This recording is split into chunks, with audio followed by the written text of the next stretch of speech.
आज के लेक्चर में हम क्लास 10 मैथ के chapter pair of linear equation in two variable को देखेंगे। इस चैप्टर में हम इंट्रो करेंगे कि pair of linear equation in two variable क्या होता है, उसके बाद इसके स्टैंडर्ड फॉर्म को देखेंगे। तो चलिए शुरू करते हैं। अब देखते हैं, पहले यहाँ पर देखिए लिखा हुआ है इक्वेशन। पहले समझते हैं इक्वेशन क्या होता है। अब देखिए जहाँ भी आपको इक्वल टू का सिंबल दिख जाए, जहाँ भी आपको इक्वल टू का सिंबल दिख जाए, समझ लीजिए कि वहाँ पे वो इक्वेशन है। जैसे मान लेते हैं कुछ यहाँ पे लिख दिया गया 5x + 6y = 3। अब देखिए यहाँ पे इक्वल टू का सिंबल आ गया, तो इसका मतलब ये पूरा एक इक्वेशन बन गया। ठीक है, जहाँ भी आपको इक्वल टू का सिंबल दिख जाएगा समझ लीजिए कि वो इक्वेशन बन गया। अब आगे क्या है, इन टू वेरिएबल। अब देखिए यहाँ पे इक्वल टू का सिंबल दिख गया तो समझ लेंगे कि इक्वेशन है। अब उसके बाद कितने वेरिएबल होने चाहिए। वेरिएबल क्या होता है, जिसकी वैल्यू हमेशा चेंज होती रहे। जनरली हम लोग ए से जेड तक के जितने लेटर होते हैं 26, उसको हम लोग मान लेते हैं कि ये सब वेरिएबल है। अब कहीं भी क्या बोल रहा है, equation in two variable. Equal to का सिंबल दिखा तो समझ लीजिए ये इक्वेशन है। और उसके बाद देखिए दो वेरिएबल होने चाहिए, टू वेरिएबल। यहाँ पे देखिए एक वेरिएबल एक्स हो गया आपका और एक वेरिएबल हो गया वाई। इसका मतलब ये इक्वेशन बना और इसमें कितने वेरिएबल है, टू वेरिएबल है। तो ये हो गया इक्वेशन इन टू वेरिएबल। अब हम लोग समझेंगे कि लीनियर इक्वेशन क्या है। ठीक है, अब देखिए इक्वेशन तो बन गया, इक्वेशन इन टू वेरिएबल तो हो गया, कंफर्म है। अब लीनियर इक्वेशन क्या होता है, तो हम लोग देखेंगे कि इक्वेशन में यूज किए गए वेरिएबल का मैक्सिमम पावर एक है कि नहीं। अगर किसी भी इक्वेशन में यूज किए गए वेरिएबल का मैक्सिमम पावर 1 होता है तो हम लोग उसको बोल देते हैं लीनियर इक्वेशन। ठीक है, अगर किसी भी इक्वेशन में यूज किए गए वेरिएबल का मैक्सिमम पावर 1 हो, देखिए यहाँ पे x का पावर 1 है, y का पावर भी 1 है, तो इसी को हम लोग बोल देंगे लीनियर इक्वेशन। समझ में आया, इक्वेशन समझ में आया। जहाँ भी इक्वल टू का सिंबल हो समझ लीजिए इक्वेशन है। टू वेरिएबल हो, देखिए यहाँ पे टू वेरिएबल है x और y। अब लीनियर क्या है, अगर इक्वेशन में यूज किए गए वेरिएबल का मैक्सिमम पावर 1 हो तो उसको हम लोग बोलते हैं लीनियर इक्वेशन। अब यहाँ पे दिया है कि पेयर ऑफ लीनियर इक्वेशन।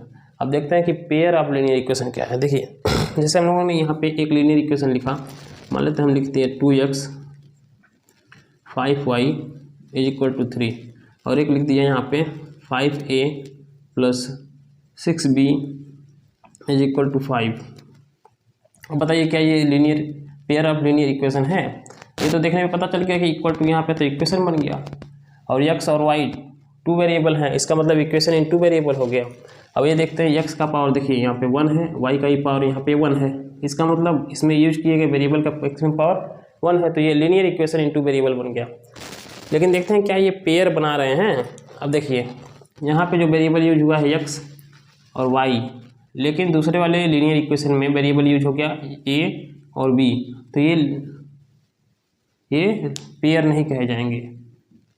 ठीक है, नॉट पेयर, ये पेयर ऑफ लीनियर इक्वेशन नहीं कहे जाएंगे। क्यों नहीं कहे जाएंगे, क्योंकि देखिए पहले वाले लीनियर इक्वेशन में अगर वेरिएबल x और y ही यूज हुआ है तो हमको दूसरे वाले लीनियर इक्वेशन में भी वही वेरिएबल यूज करना है। जैसे एग्जाम्पल समझते हैं, मान लीजिए हमने यहाँ लिखा 6a + 5b = 10 और यहाँ पे एक लिख दिया 3a + 2b = -8। अब देखिए ये तो बना एक लीनियर इक्वेशन और ये भी बना एक लीनियर इक्वेशन। क्या ये पेयर बना रहे हैं। अब देखें यहाँ पे जो वेरिएबल यूज हुआ है a और b, और इस वाले लीनियर इक्वेशन में जो वेरिएबल यूज हुआ है a और b, मतलब दोनों में जो वेरिएबल यूज हुए हैं वो सेम यूज हुए हैं। तो हम कह सकते हैं कि ये दोनों जो हैं पेयर बना रहे हैं, पेयर ऑफ लीनियर इक्वेशन हैं, ये पेयर बना रहे हैं।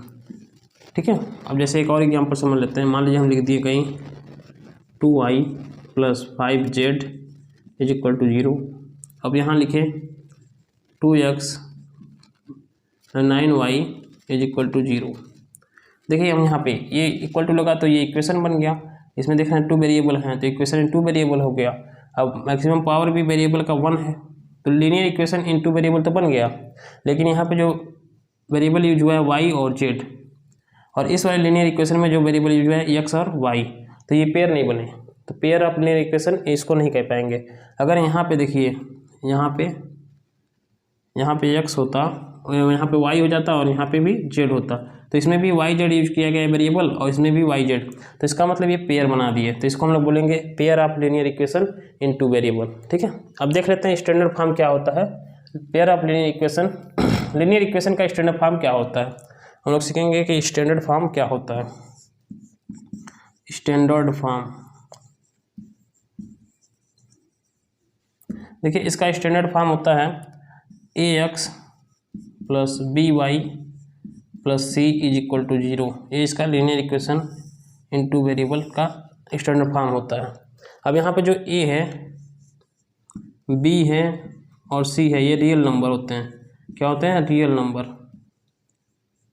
और देखिए यहाँ पे जो a है वो कभी भी 0 के इक्वल नहीं होना चाहिए और b जो है वो भी 0 के इक्वल नहीं होना चाहिए। अगर मान लीजिए यहाँ पे आप 0 रख देंगे, यहाँ पे देखिए अगर यही इसका स्टैंडर्ड फॉर्म है ax plus B Y plus C is equal to 0, अगर एक जगह पे आप 0 रख दिए और इसको ऐसे लिख देते हैं B Y plus C is equal to 0, तो अगली लाइन में क्या हो गया, ये हमारा बच गया B Y plus C is equal to 0। अब देखिए इस वाले इक्वेशन में सिर्फ एक ही वेरिएबल बचा, कौन सा बचा? y। तो हमारा ये pair of linear equation in two variable हुआ ही नहीं। ये जो इक्वेशन है इन टू वेरिएबल नहीं हुआ, क्योंकि c को हम बताए हैं कि c को हम लोग क्या मानते हैं? Real number. और यहाँ पे जो b है वो भी एक रियल नंबर है। बस y बचा आपका वेरिएबल, तो एक वेरिएबल वाला तो हमको पढ़ना नहीं है, हमको पढ़ना है linear equation in two variable. तो यहाँ पे एक ही वेरिएबल बचा, इसीलिए यहाँ पे इसी तरह b की भी वैल्यू कभी भी 0 के इक्वल नहीं होनी चाहिए। a की वैल्यू 0 के इक्वल नहीं होनी चाहिए, b की भी वैल्यू 0 के इक्वल नहीं होनी चाहिए। अब देखिए अब हमको पेयर लिखना है, pair of linear equation in two variable. इसका स्टैंडर्ड फॉर्म हो गया ax plus B Y plus C. तो देखते हैं पेयर कैसे लिखेंगे। यहाँ देखिए ध्यान से, अब दो हो गए तो यहाँ लिख देंगे a1 x plus b1 y1 y plus c1 is equal to 0, और दूसरे वाले को लिख देंगे a2x plus b2y plus c2 is equal to 0। ये हो गया हमारा pair of linear equation in two variable. तो बस आज के लेक्चर में इतना ही। अगर वीडियो अच्छी लगी हो तो प्लीज़ लाइक कर दीजिएगा, सब्सक्राइब कर दीजिएगा। Thank you.